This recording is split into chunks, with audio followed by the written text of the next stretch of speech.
Western Reserve University School of Medicine in Cleveland, Ohio. This is All Access Med School Admissions. I'm your host, Christian Essman. Hello again, everybody. It's great to have you back. I have an extra special episode for you this time. Get to that in a minute, but we're going to take you to Chicago, Illinois. And so I picked out some bluesy music because Chicago is very well known for their blues scene. I got to tell you, if you like what you're hearing right now, you're going to like a playlist on Spotify called Funky Heavy Bluesy, so check that out. Before we get to my guest today, I just want to remind everybody, hey, let me know. I love hearing from you. Hit me up at allaccess@case.edu with questions you have you'd like answered by my guests and myself. And if you have school suggestions that you'd like me to reach out to see if we can get them on the show. So hit me up, allaccess@case.edu. Or if you just want to say hi, you can do that too. So today, I'm taking you to Chicago, Illinois, like I said. We're going to talk with a pre-med advisor. So we're going to deviate a little bit from a regular kind of program I've been doing, but I'm calling this the back to school episode because I know many of you are going back to school or you're just starting college and maybe you have or have not interacted with a pre-med advisor there. I've also heard from some of my listeners that you don't have access to a pre-med advisor. So I thought, hey, let's bring on a pre-med advisor. And this is a special one because my guest has an interesting background, which I'll tell you about in a minute.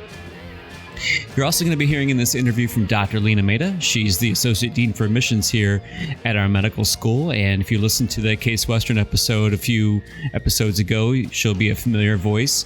So she's checking in with me on this episode as well.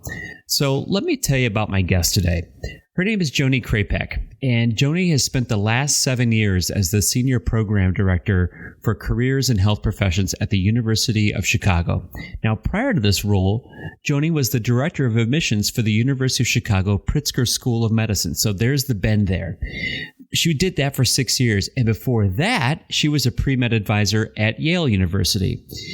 Interestingly, she also worked in the cell phone factory way back when, and she was installing antennas for 12-hour shifts to earn money for graduate school, which is pretty cool. In her spare time, she enjoys watching college football and partaking in a variety of activities and shenanigans with her husband and her young daughters. So she is super fun. She's been a friend of ours for a long time. We met Joni when she was working at Pritzker, and we've stayed in touch with her ever since then. So this is where she has a unique background because she's been a pre-med advisor. She was the director of admissions of a medical school and is back doing pre-med advising. So really an interesting viewpoint she brings. So we said, we got to get her on the show. So here we go. So, hey, without any further, banter, let's just dive right into it here with Joni and get you into this interview.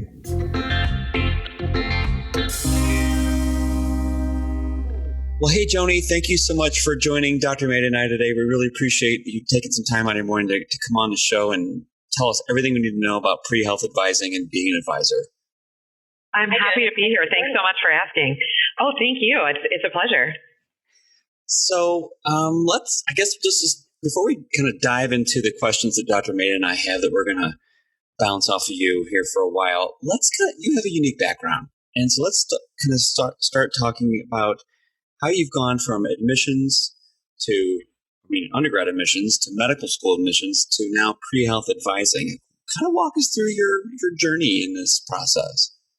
Absolutely. Yeah. So I'll try to do it pretty quickly. I, throughout college, anticipated becoming a high school teacher with the goal of eventually becoming a guidance counselor. So I always sort of had a notion of wanting to engage with students to help them move on to the next stage of their journey. And while I was in graduate school, I worked in both our undergraduate admissions office and our career advising office. And to me, that split made sense because in both cases, the students were going through a period of transition. So they were either transitioning from high school into college or transitioning from college into the next stage of their life. So that was what was really captivating to me about that. The pre-medical advisor at the school that I attended started talking to me a little bit about some of the work that she was doing. She had a lot of students who needed help, and so she trained me to do a couple of things, even as a graduate student, like mock interviews for people going on to medical school interviews, things along those lines. And then I went from that experience to working at Yale University and was a career advisor assigned just to work with the students in our science and engineering programs. As luck would have it, one of our part-time pre-med advisors left the institution. The full-time pre-med advisor remembered from 3 years prior, looking at my resume when I first started at the university, that I had dabbled in that a little bit. And so he encouraged me to kind of re-emerge into that space. And so I grew to become a full-time pre-medical advisor at Yale University. And then really kind of was interested in the admissions side. I felt like we had talked with students about how do you get to the point of application? And part of me just wanted to see what happens on the other side of that curtain. We've been coaching and guiding and giving all this advice. Let's see what happens on the other side. So that's what brought me to the University of Chicago. And I served as the director of admissions for our Pritzker School of Medicine for 6 years. And that's where you guys came in. Yes. That's where, again, fate intervened and I was able to meet some incredible people. And so that's wonderful. And I've always appreciated the colleagues that surround health professions, both on the admission side and on the advising side. And then probably, I think I'm going into now my 8th year as the director of the pre-medical advising program here. And I think for me, the transition came, I loved admissions. I loved the medical school here, and I continue to do so. For me, it was a little bit of a mix of having a young family and not wanting to travel to the degree that many admissions folks do to go out there to all those colleges and make sure that they're talking to students, and also really wanting to get back to that multi-year investment and relationship with the students. So admissions is wonderful, and I really enjoyed getting to know our applicants who then became our students.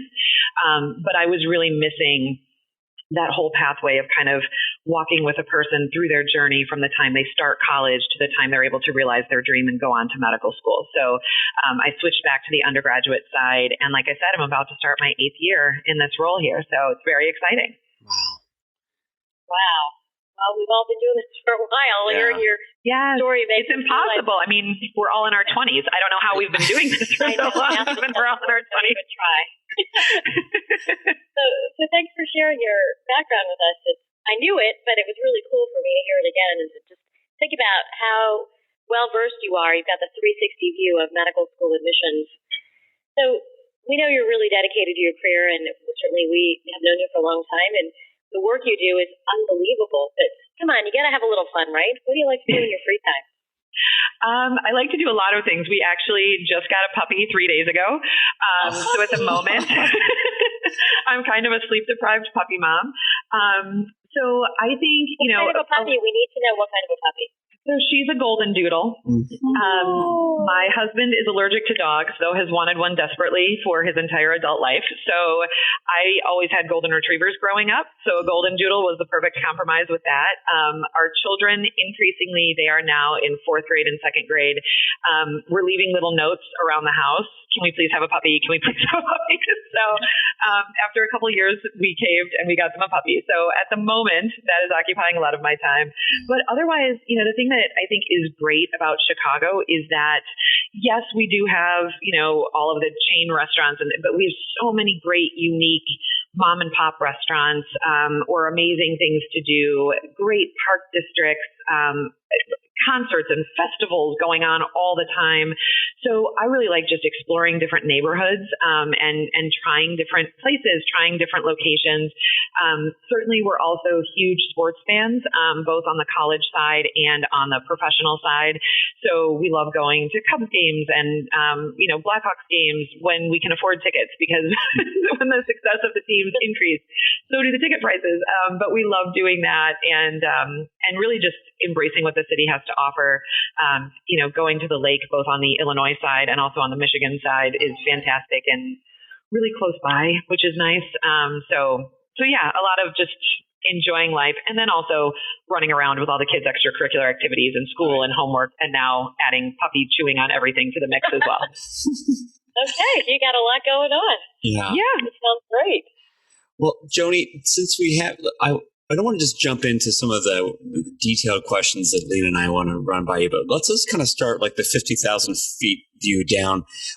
explain to the listeners what the general role of a pre-health advisor is. What does the pre-health advising office usually do for undergraduate students? Yeah, I would say, so first of all, pre-health advisors can take different forms at different universities. So sometimes the pre-health advisor is a faculty member who also works as an advisor, also serves as an advisor, and you see that a little bit more at, I think, smaller schools. There are also pre-health advisors who are academic advisors, and you'll find them in the academic advising office. They'll help you with not only your coursework, but also planning forward into your medical school aspirations or your health professions aspirations. And then there's the model that I happen to be a part of, which is a pre-health advisor that is based in a career advising office. So I am fortunate to be able to sit with advisors who are also thinking about law and science and technology and business and arts. And so we're able to kind of work with students throughout their career progression to sort of determine, is medicine the right fit? Is this really what they want to do? So I would say regardless of where you find your pre-med advisor, like where that person sits in your campus, I see our role as sort of threefold. One is the very specific nitty-gritty things of, here are the classes you need to take at this university that meet the requirements for medical school. Here's how to access those classes. Here are some of the resources on this campus that are good for you to gain exposure to, volunteering at the hospital, how to find a research position. So in some cases, we're very tactical roles of, how to get where you need to be and what are the steps you need to do or you need to take in order to do that. Then I think maybe even the precursor part before the specifics is, why are you thinking about this as a career? So we're also trying to help with that conceptual point of, is this the right fit? How much have you explored this opportunity? Is medicine the only thing that you're considering, or is it one of 5 or 6 career pathways you might be looking at?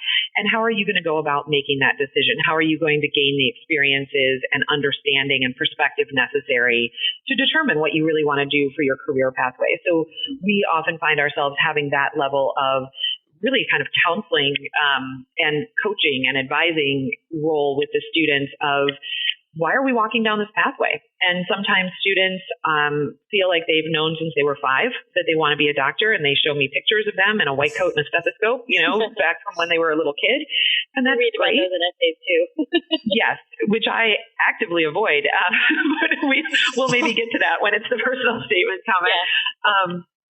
But I think, in some cases, it's really important to be pushed on that decision. And are you going down this pathway because it's what you have always assumed it to be?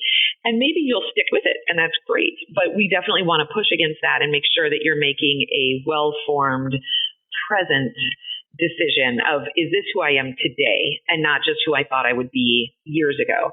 And also, too, there are students who will come into our office late in their college career. They never had medicine on their radar, and all of a sudden, through a series of experiences, this is the way that they want to go. And so we talk with them about that as well, and how they went about making this career decision. And then I think the third kind of main focus of a pre-medical advisor is, once the decision is made and the application process is looming, we really try to help students not only sort of deconstruct and demystify the process, and again, talk about the nuts and bolts, and here's how the applications work, here's the primary, here's the secondary, here's the interviews, here's what you sort of need to do with letters of recommendation. So we try to kind of demystify all of that, but also really help the students to understand, is now the right time to apply? Am I ready? Do I have the skills and backgrounds and achievements necessary to be a successful candidate? Because as you guys well know, this admissions process is long. It is financially, emotionally, time-wise, a very draining process to go through. And so in our ideal world, a student goes through it one time and meets with success. And so part of our role is to help students determine what that time is. Granted, we don't have a crystal ball. If we did, we would be very wealthy, I'm sure. Maybe not be sitting in the exact spots that we are right now. But we can't predict the future, but we can at least contextualize for the student based on our years of experience and our work with students, not only here at the University of Chicago, but also national trends in healthcare, national trends in admissions. When is that ready time for the student to be applying into medical school? Mm-hmm. Wow, that was a great answer, Joni. And there's a lot in there that we're going to unpack over the next few minutes of this podcast. But getting back to those students who've known since very early on that they want to be physicians, when's the best time for them to first initiate contact with a pre-health advisor? We honestly have a session during orientation week. So we want the students to be here as quickly as possible and as early as possible, because that allows us to not only help the student develop their full suite of experiences and opportunities throughout college to demonstrate, it's great if you've wanted to be a doctor since you were 5 years old. There's nothing wrong with that, but you need to demonstrate that through activities, through interest, through actual data points that those admissions directors and committee members are going to be looking at to see, is this a well-formed decision? So we love to talk to the students as soon as possible. Also, from a curricular side, there are pretty strong requirements that most medical schools have. And even if the medical schools don't call out specific courses, but instead use language that surrounds competencies a little bit more, the MCAT, the Medical College Admission Test, needs to be taken by everybody. You need very specific information in order to do well on that test. So the earlier we can talk to you, the earlier we're able to help you plan your 4-year curricular pathway to make sure you're getting the classes you need in the way that you need to take them in order to be ready to sit for the MCAT as well. So we like to see students as soon as possible. And I would say, even if medicine is one of 12 pathways you're considering, I still want to see you as early as possible, because then we can have a conversation about everything you're considering, what those timelines might look like, and how to start building your pathway towards making your decision and narrowing down from 12 things to maybe 1 or 2 over time, and then also sort of not losing an opportunity that you may have to explore one of those pathways. So regardless of sort of how firmly committed a person is to this career pathway, we like to see them early. Okay, Joni, speaking of students coming to you early, let me ask you about a situation that I bet comes up. So we have a new, say you're a pre-med student, you're starting off your freshman year. This is kind of the back to school episode. And we have freshmen that are taking their first college level courses. What do you tell a student that comes to you, say, at the end of that first semester, end of that second semester, and they're telling you they got their first C in general chemistry or in biology, and they feel like their dreams of being a physician are now dashed because they got a C? This may be the first C they've ever received in their academic life. So what do you tell them? Well, so what I always like to start with is first the reassurance that 1 C does not a career make or break. There are things that can be overcome. And certainly a low grade your very first quarter or semester of college is certainly able to be explained, and it's understandable. Committee members definitely understand that there's a transition that goes from high school to college. The key step is, how do we find out what you need in order to not have that happen again? So 1 C, that's okay. If you have 1 C and maybe it's chemistry, and for us, we have quarters, so you're going to take chemistry 3 quarters across that first year of college. If you get a C that first quarter, and then second quarter it goes up to a B, and third quarter it goes up to an A, and the reason for that is because you sought advice. You came and talked to us, and we shared with you, okay, let's talk about your study strategy. Let's talk about tutoring opportunities. Let's talk about reaching out to your TA or to your professor. Let's talk about the fact that maybe studying from 2 o'clock in the morning to 4 o'clock in the morning is not your peak optimum time. Even if you're saying I'm studying 2 hours a day, what are those hours? What else do you have going on during that time? So we're kind of trying to unpack what maybe caused the rough start. Mm-hmm. And then how do we figure out the resources and the sources of help that are available for you to get your legs back under you academically and continue to grow and succeed from there. I think, honestly, one of the biggest mistakes that students make that is more detrimental to them than they might even realize is not, kind of standing still and asking for help.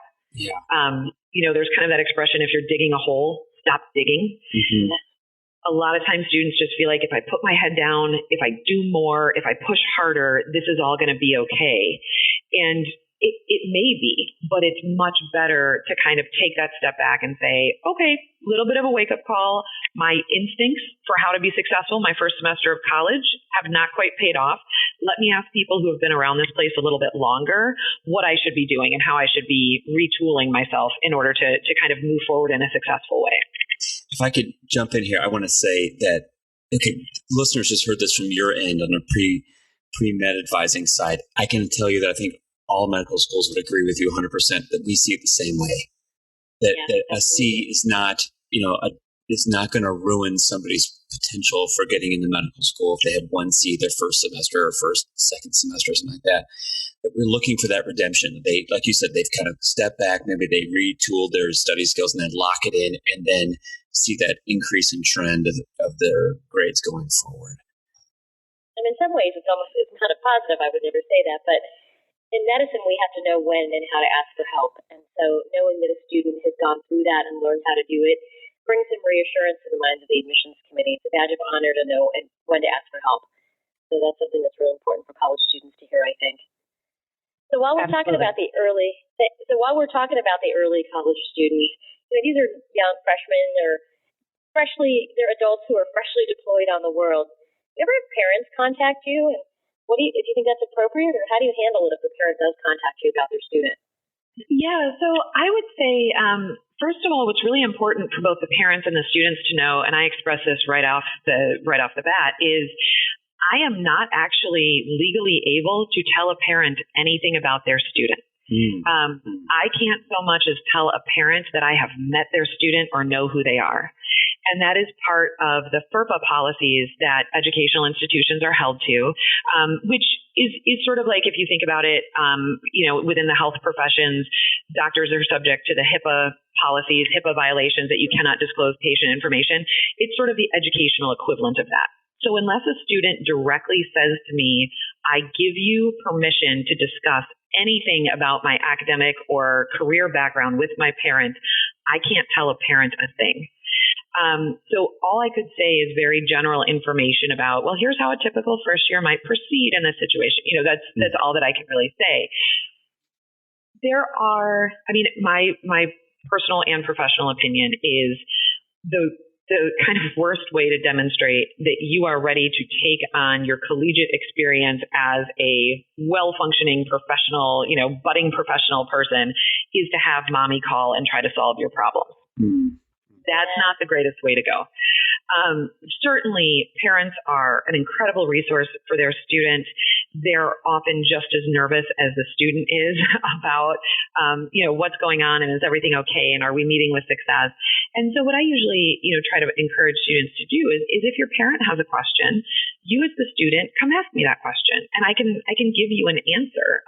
If it's helpful, we can do it over email so that you can forward that on to your parent, because this is a very long and high stakes and elusive process. And sometimes parents just have the best intention at heart and just kind of want to know how best to support their student through this, or they just want to understand it better, especially if they are not in the health professions themselves, or they are a doctor, but they last did this 20 years ago. And so they're not really sure what's going on anymore.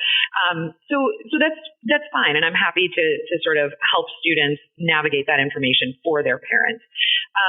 What I definitely don't like to see, and I've had this happen, is, for example, a parent who comes to a presentation given by the director of admissions of a medical school because their student was too busy to attend, and they dispatched their parent to do it for them. Or a parent who emails to say, my student is looking for an internship. I'm trying to help them out because they're busy studying for finals. Can you give me access to all of your, student-facing data? That's not okay. Your parents are not your errand people.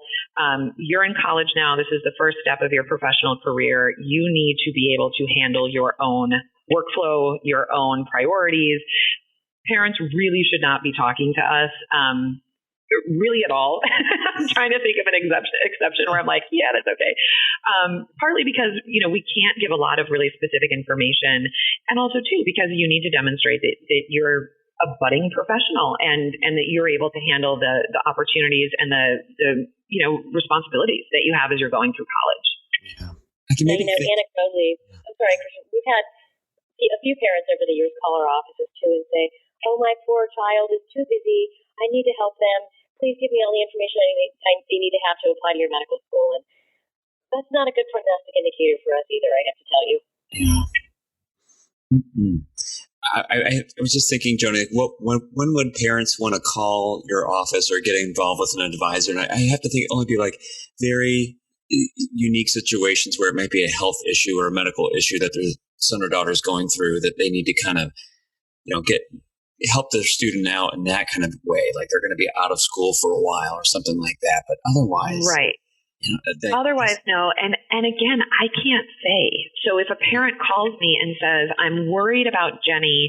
She seems very upset. Have you seen her? Have you talked to her?" Jenny could have been in my office that very morning, sobbing her eyes out. I can't tell anybody that. I can't tell the parent that. So the only thing that I can really say is I will be happy to check in on her and encourage her to reach out to you. Yeah. Wow, that's about all that I can do. Tough spot. Wow, I never thought about that. Yeah. And so sometimes parents have checked in and just kind of said, "Hey, just FYI, we're dealing with this tragic situation at home," or "She doesn't seem herself. I know you can't tell me anything, but the next time you meet with her, I just wanted you to have that in mind." Oh, that's fine. That's perfectly fine for a parent to call me to say. But if they're concerned about the student safety, the student's academic progression, typically it's the dean of students' office that is the best resource for them because there are different, kind of safety and security standards that they have. So that's, if a parent is listening right now and is very concerned about their child in college, typically the dean of students is where they need to call. That's a good point. Well, so, Joni, we're talking about issues that students are coming to you with. What are some of the most common issues pre-meds come to you seeking advice about? Yeah, it's, as I'm sure everyone experiences, when you work in an academic institution, questions seem to be cyclical depending on what point of the year you are in. So as we're starting school, the two biggest questions that we typically receive are, let's talk about my course selection. Am I on track? Am I getting my pre-med requirements figured out, sorted out? Am I on track for graduation and for when I want to apply? So curricular selection questions are pretty common. Grade questions are pretty common, like we've already covered, both sort of for better or for worse. I feel like I'm not doing well. Should I switch this to pass-fail? Things along those lines. And then also, at this point in the year, it's kind of, okay, how do I make the most of my time in college? So how do I balance my academics as well as my extracurricular experiences and make sure that I am getting the qualifications, the opportunities, the competencies needed to demonstrate my readiness for medical school in a way that doesn't run me completely ragged and make me fail at 12 things as opposed to succeeding well at 4 things. So we have a lot of those conversations. As the year continues, we start to talk about how to find internships or good summer opportunities. We might again revisit some conversations now that they've had some grades, from fall quarter or from, midterms things. We might have those conversations. And then as we move closer from, early winter into spring, for those applicants that are getting ready to apply that upcoming year, we go into a lot of conversation about school selection for medical schools. Who do I ask for letters of recommendation? How do I prepare for the MCAT? How do I write my personal statement? So we do a lot of work with all of those questions as well. That's great. It's nice to sometimes be able to predict things, I guess. Yes. So, Joni, one of the things that we all know that you and I and Christian know and other med school admissions people and pre-health advisors know is schools are looking for well-rounded applicants. We know that students build their own personal toolboxes, they broaden their worldviews, they acquire a whole set of the intangible skills if they get involved outside of the classroom. But unfortunately, what that frequently leads to is a checklist mentality on the part of the applicant, where they're just ticking off things and not really engaging in what they're actually doing. How do you advise pre-med students so that they actually maximize their enjoyment of their undergraduate experience and they grow rather than just focusing on that checklist? That's a good question. Yeah, absolutely. And we have this conversation quite a bit. And I think, to me, one of the things that I dislike the most is when a student starts an appointment with how much of X do I need to get into medical school? Yeah. I mean, I get why they do it because it's a big black mysterious box, but still, yeah, that's not the right attitude. No, because to me that implies that you simply want to do the bare minimum. And that's often not the motivation behind the question. They're just wanting to make sure that they're sort of ready and have a competitive application, but it signals, if you tell me I need 50 hours of this, I'm going to do 50.1 hours of that. So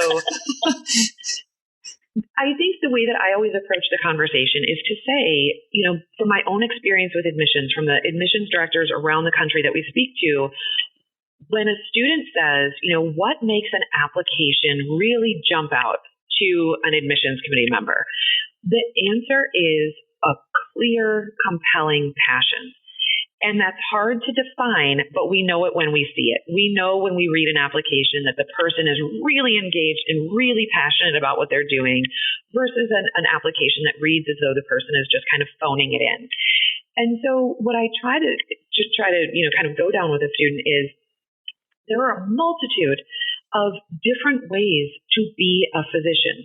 We will have students who are hugely involved in research. We will have students hugely involved in healthcare disparities. We will have students who want to be a family practice physician in a small town. I mean, the medical field is so incredibly broad that everybody does not need to march down the same pathway.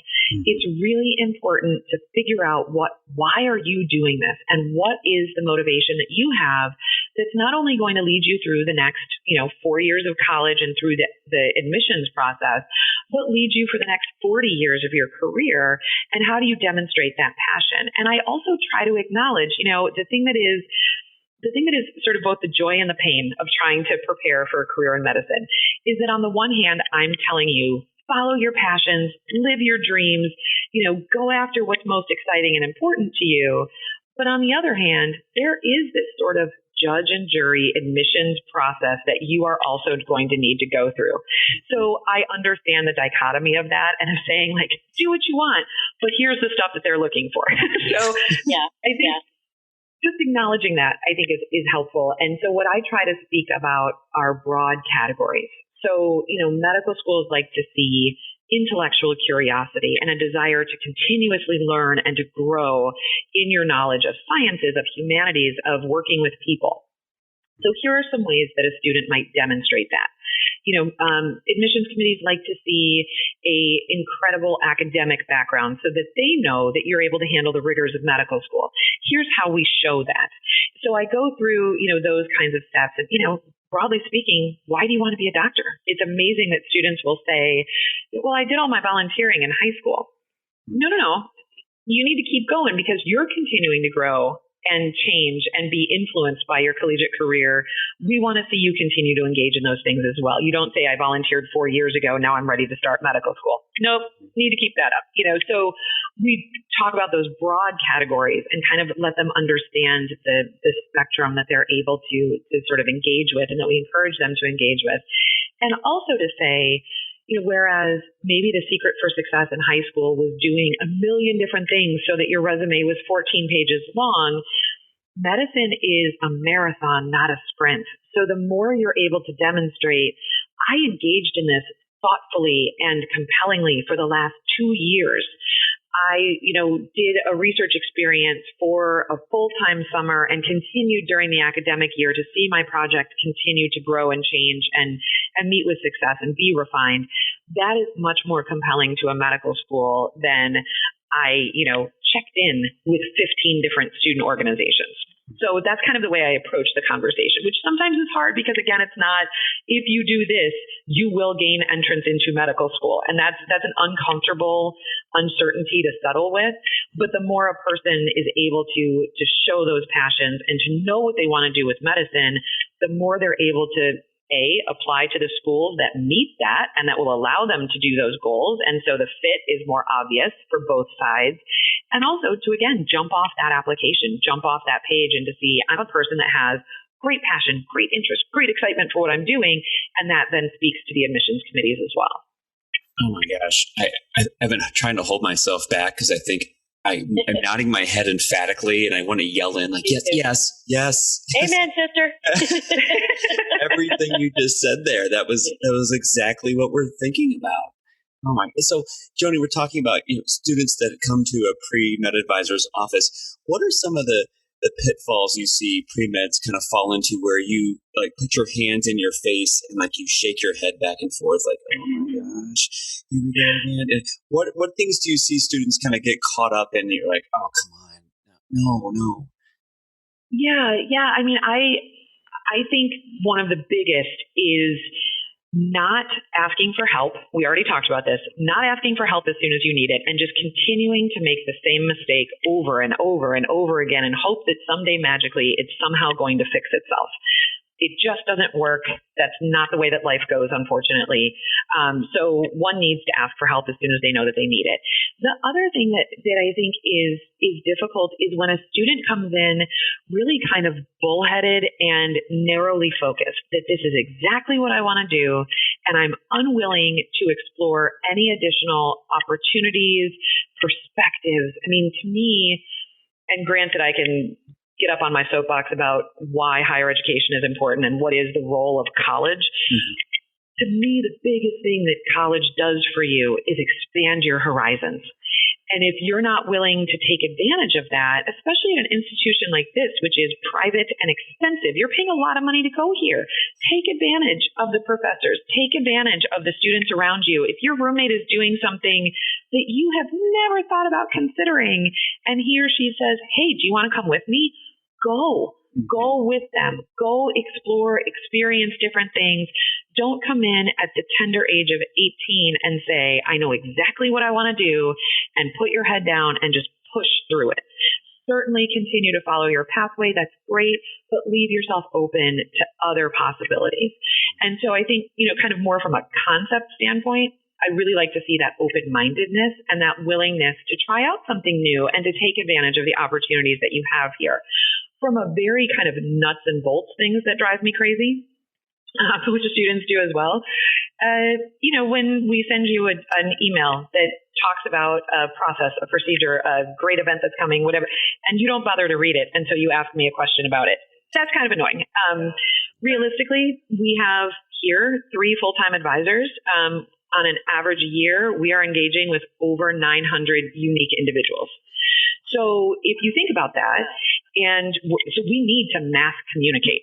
So we need you to read that so that when you have a 30-minute appointment with me, you make the most of your time by asking me your individual questions, not general stuff that you could get from anywhere. I think, when you're not polite, which sounds very, very easy, but please and thank you. Sending me an email that starts, Dear Joni, and not, hey, blah, blah, blah. Like, your email should not read like a text. Mm-hmm. They should read like a written communication. And that is a rule of thumb that hopefully is a start of professionalism that guides somebody through their collegiate experience. You don't reach out to a professor with, hey, dear Dr. So-and-so, could you please help me with X, Y, or Z? I think, demanding an immediate response or, sending me a message at 8 o'clock in the morning, and if I don't get back to you by noon, you send it again. Again, we all have overflowing inboxes. Give somebody a couple business days to get back to you.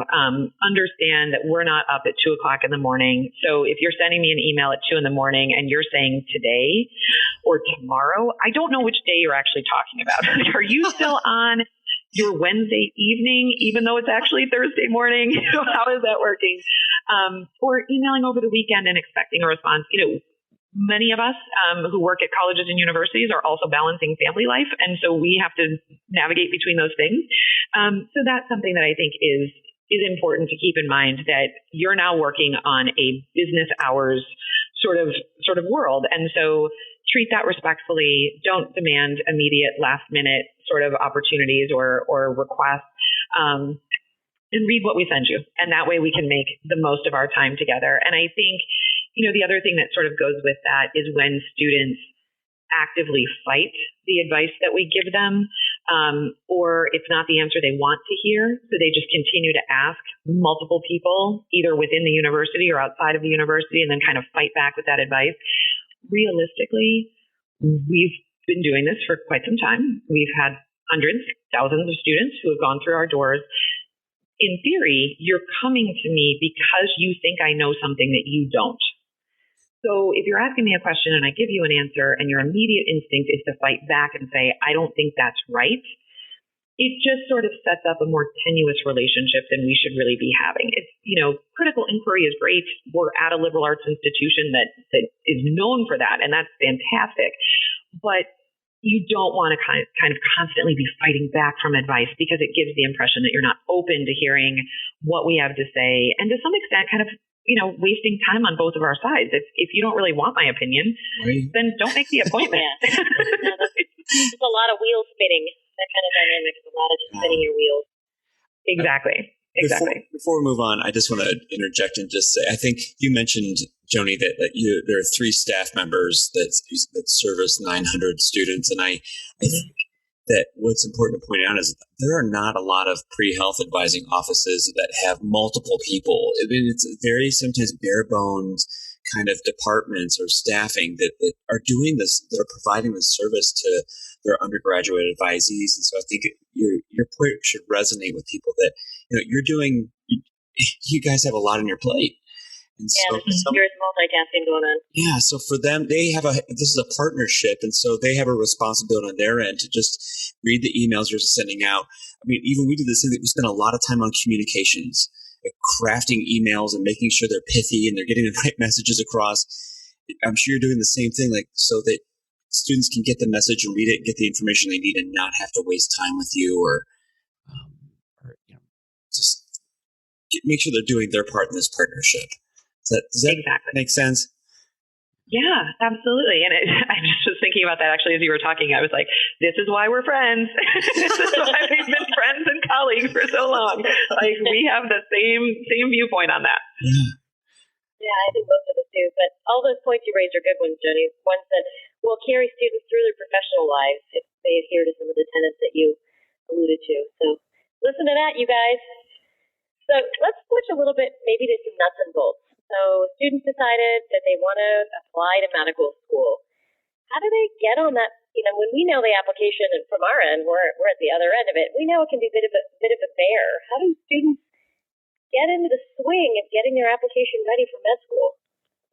Yeah, I think breaking it down into little steps is always super important. I think hopefully by the time they're ready to apply to medical school, they've learned the lesson that cramming at the last minute does not usually give a good result.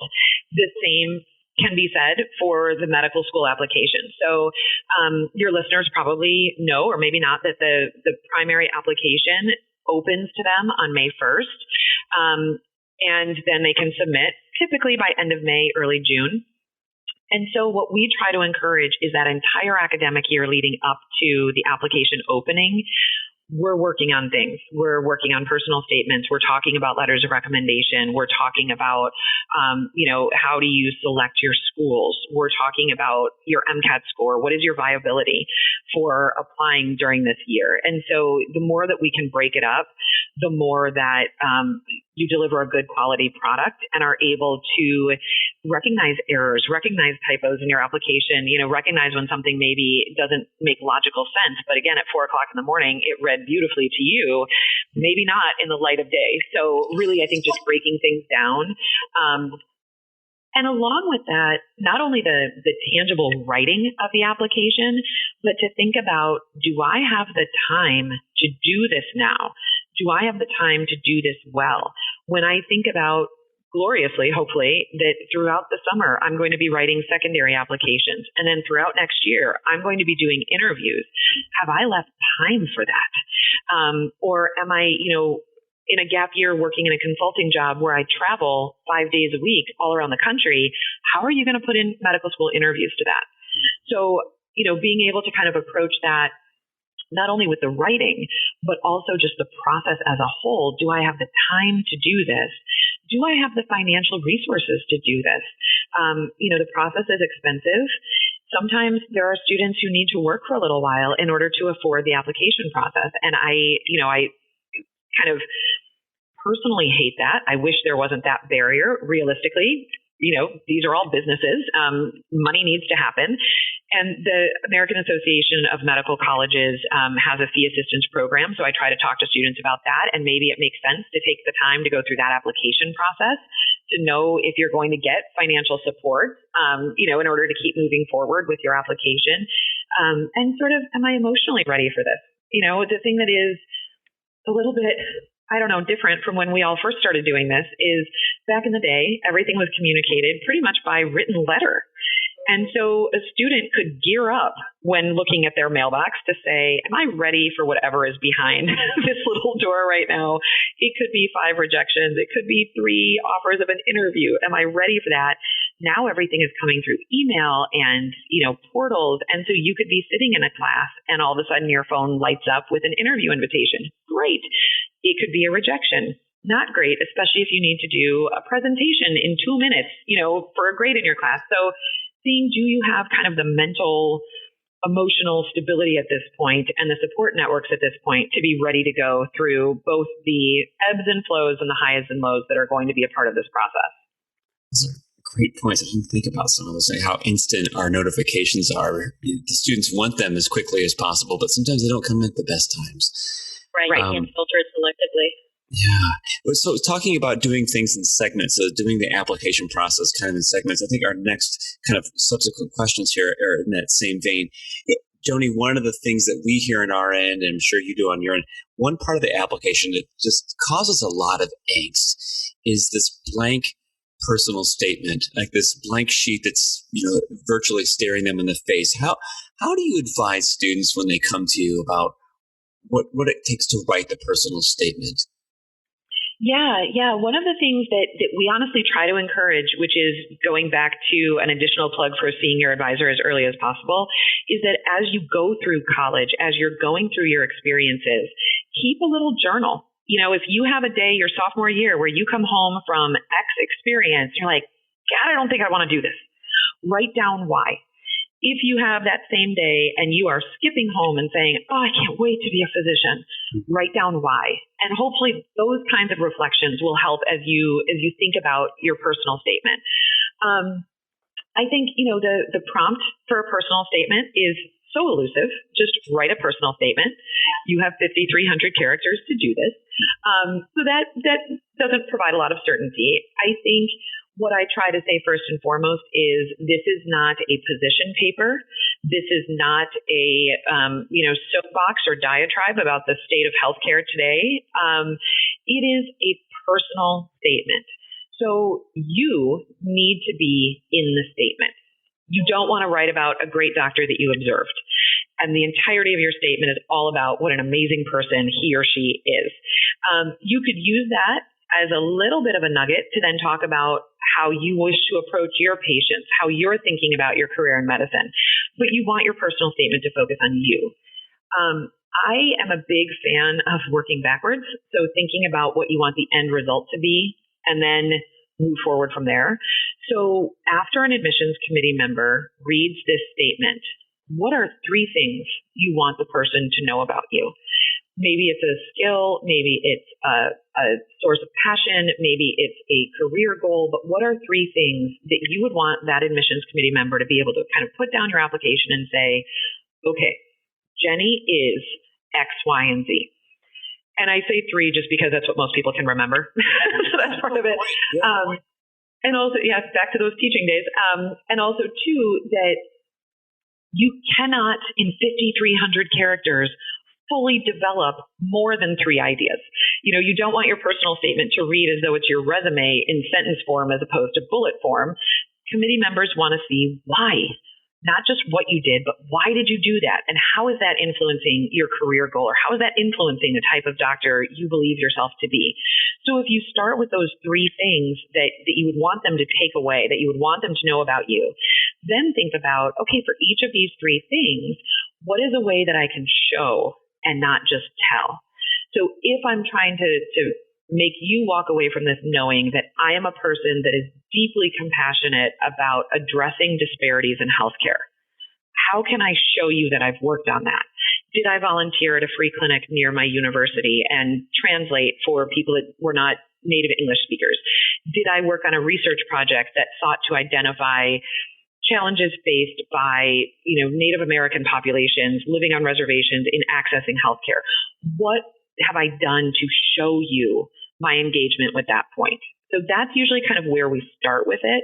I think tone is always tough to balance because on the one hand, it's personal. On the other hand, it's professional. So I kind of try to say, think about if you read this and it was coming from a person that you're about to go on a date with. Are you excited or are you now a little scared? Like how out there should you be? And so that kind of helps set the tone, hopefully, of like, here's who I am as a person. Here's some things that we could talk about in an interview. So I'm sharing these things with you, but not in a way that is casual and a little oversharing. Those are great tips. I love it. Very good tips. I love it too. We know that students can become sometimes paralyzed by it. So great tips. So there are more than 150 allopathic medical schools in the United States, and I've heard horror stories from applicants who have attempted to apply to a third of them, a quarter of them. That's a lot of schools. How do you advise applicants in whittling down the list of schools to which they're going to be applying? Yeah, and this is where it's great to have the specific perspective of your pre-med advisor with your university and what has worked for those students. What do they see? Around here, we typically see that students apply to about 16 to 20 medical schools. That's an average according to AAMC. I think their data says, 16 to 17 is the national average? Something around there, yeah. Okay. Yeah. No, it's absolutely fine. And in some ways that number may grow or shrink. Could depend on things like, unfortunately, those poor California students who don't have a lot of stability with their state schools. I mean, the state schools in California are fantastic. The supply and demand ratio just is still not in the same favor as somebody who might be, for example, from the state of New York, where there's a gajillion medical schools. And so applying to your state schools is a little bit more of a safe bet than it might be in California. So that can influence the number of schools. But I try to tell students who might be wanting to apply to 45, 50 schools, even 30 schools, is sort of, if 20 well-chosen, cultivated, you understand what they're all about, you have what they want, schools aren't going to take you, why would 30? At a certain point, it's sort of returns, yeah. Exactly. So that's how we kind of land around that number. And plus, it's just difficult to maintain quality for so many applications. Yeah. We frequently will see a copy paste in somebody's application where they forgot to take out the name of the other school, and it's just, details count in the process. So really, you can sabotage yourself by spreading yourself too thinly, I think. Absolutely. And I've had students who have done that, and I've had students who have, send me the email in late August that says, I still have 20 more to write. How much am I tanking my application by being this late returning secondaries? And you just want to set yourself up for success. Mm-hmm. Joni, what other kind of resources? What are some of your favorite resources that you point students to in addition to maybe the one-on-one advising they're getting with you or their own pre-med advisor? Are there other places that you say, here's a list of things you guys should check out or bookmark on your websites and things like that? Yeah. I think one of the things that is super helpful, to me, school selection is sort of that overlapping Venn diagram between where you want to go and where you are likely to gain acceptance based on your metrics and what you're bringing in the application. And so we want to have those two circles overlap as much as possible. So on the metric side, the AAMC's medical school admission requirements online resource is perfect. Mm-hmm. It's super helpful, chock full of information, and it's a nice way for a student to start to get a snapshot of not only what that school is all about, but also what are their average GPAs, what are their average MCAT scores, what is the in-state versus out-of-state ratio. Sometimes students focus on GPA and MCAT, and they forget about things like, if I'm not from that state, and that state accepts 90% in-state and only 10% out-of-state, maybe that's not a good spot to put your resources. So all of that information is out there and available. And so I think that's really helpful. Definitely looking at individual school websites. So maybe with 150 that you need to whittle down, maybe start with some of the numeric information just because it helps narrow the list. Mm-hmm. Now go do the deep dive. Look at their websites. Look not only at the admissions part of the website. But look for that medical school, that hospital, their web pages. What are their press releases talking about lately? What are they proud of? What are they kind of trying to focus on? In some cases, even Googling that medical school or that hospital to see, like, do they have anything interesting going on sort of nationwide, like they're about to get bought out by another hospital system, or they're merging, or they're opening a new branch? Those are things that are helpful to know. And also looking at some of the information that's available for current students at that school. You know, is there a student newsletter that they put on their website? Yeah, you're not a student yet, but reading that newsletter could help you understand what the student experience is. Taking advantage of the opportunity. I mean, I know everybody is so busy, but medical schools do put out amazing resources, your podcast being one of them, which is super helpful. Shameless plug that honestly was not preloaded. I just do that as my little gift to you. So, that's fantastic. You know, many medical schools will have visits that they do to individual universities. Go. Sometimes students don't feel like it matters. And maybe the admissions director is not going to remember who you are. I mean, realistically, there's thousands of applications out there. But if on a secondary, when you're writing the answer to a question, you know, here's our mission statement, tell us why you're interested in our school, and you say, I attended a presentation by the admissions director. Again, if you have a 2.5 in the sciences, that's not going to get you into the school. However, if you're a pretty reasonable candidate, and then the admissions director is seeing, okay, well, you took an extra step to come talk to us, to come hear about us, to take time out of your day to learn more about us, that is very, very good. And that reflects well on you as a candidate that you took that step, that you were willing to do that. So definitely, if you have health professions fairs, if you have individual school visits, if there's a conference nearby, go and take advantage of that opportunity to get the one-on-one kind of interaction with admissions directors to learn more about their schools. There's a lot of information that's out there online. There's a lot of different blogs. There's a lot of different, message boards. And I know Reddit has a bunch of threads. StudentDoctor.net has a bunch of stuff. Some of that, I say, honestly, tread a little bit lightly and make sure you're kind of ready for it, because unfortunately, with all things internet, if you don't know the source, you can have some misinformation.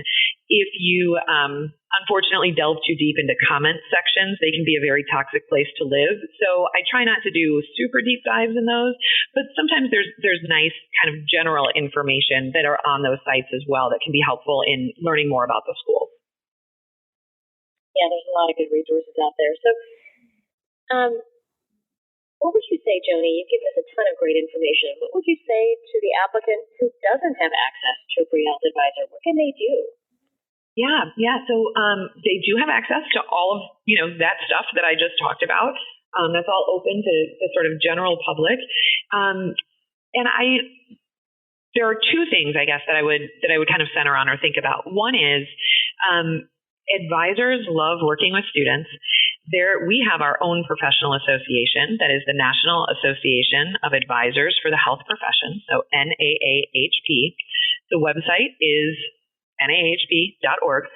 There is a search engine that is open to the general public on that website that helps you find an advisor. So step one is you might have access to an advisor. You just have no idea who they are at your school and you can't figure it out. If the advisor is a member of the professional organization, you can type in your university and they will tell you who your advisor is. If you are an alum, most of the time your undergraduate school will still help you, even if you've graduated 2 years ago, 3 years ago, 5 years ago. So reach back to that undergraduate advisor if you have one. They also have a free resource for people who are professional, advisors at various universities who have volunteered to help those who don't have access to an advisor. So if you really don't come from a university that has one, you can put in a request to have access to the free advising resources, and they will match you with somebody who, is either nearby or, works at a school that's similar to the one that you attended, something like that. So definitely use that resource because there's a lot of free advice that's out there. The AAMC has a great website that talks about financial information and how to choose medical school and how to write a personal statement. All of that is great that's out there.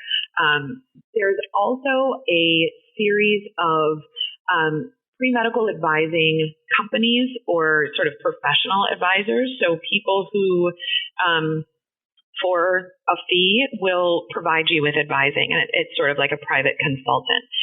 So those are also resources that you have access to.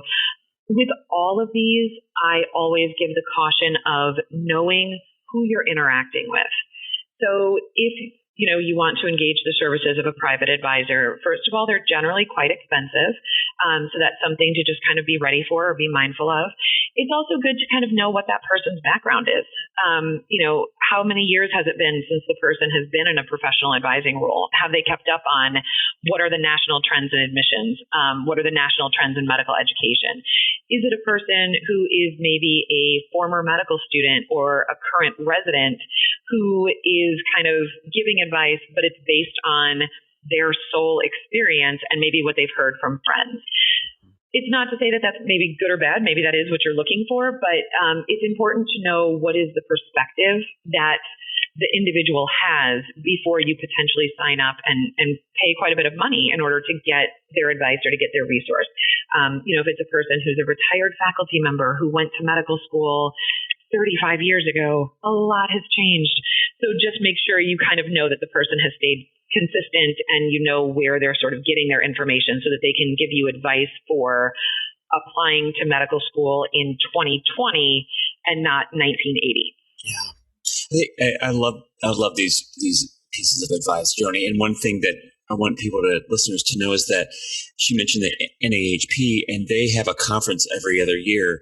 And what I want people to know is that medical school admissions people are going to these conferences with the pre-med advisors. So we're all there together. And so it's this amazing days of just sharing information, and we're networking. And so that's why our partnership together with our pre-med advisors is so important, because we're sharing the same thoughts and trends and we're ideas and things we're seeing that we're frustrated with, that they're frustrated with. We can work together on these things. That's why it's important to try to find people that are in this network, because that's where they're going to get the real information. Absolutely. And actually, with you mentioning that, I forgot that at those conferences that are both regional and national, so they're national in even years, regional in odd years, there is a Meet the Dean session. So aside from the conversations that we all have together and the panels that we do, we have Meet the Deans, and there's a section of Meet the Deans where the advisors go around from table to table and school to school and talk to you guys. There's also about an hour and a half, 2 hour window where students, general public, can come in and talk to the medical school admissions representatives as well. So those, if you go to the NAHP website, you can see where those conferences are. And as the conference gets closer, information is put out on how students can engage with the admissions deans during the course of the conference. We went to the one last year, and it was in DC, and I met people that came from New Jersey, Florida. I mean, students that came from states that aren't right around the corner from Washington D.C. But you have tons of medical schools and and MPH programs and dental schools and nursing schools under one roof in a huge conference center. And it's like if you're going to do that, it's a good bang for your buck to go visit there, because you're going to be able to network with and meet all kinds of different people from all these different medical schools under one roof. So. Absolutely. Next year's in New Orleans, I believe, in June. So nice and hot. Yeah, I mean, a little steamy, but I mean, it'll be, if you're thinking about, a plan for next June and you want to maybe take a group of friends to go down there and seek this out, it's an amazing opportunity. Absolutely. It's not going to be a waste of your money. Joni, I'm going to start to wrap things up here with you a little bit, because you've given us a ton of time, but there's one thing we didn't touch on, and I wanted to kind of get to it through a listener question that we had. It's about letters of recommendation. Mm-hmm. And I know that University of Chicago has a committee letter that you provide your advisees when they're applying to medical school. But I have a letter or an email here from a listener. Her name's Debbie, and she's in a postbac program. And she said she has questions about letters of recommendation. If a medical school accepts a letter packet, committee letter, or individual letters of recommendation, what do we think is the best option? She said, I'm currently a postbac student, and my institution offers a committee letter and a letter packet.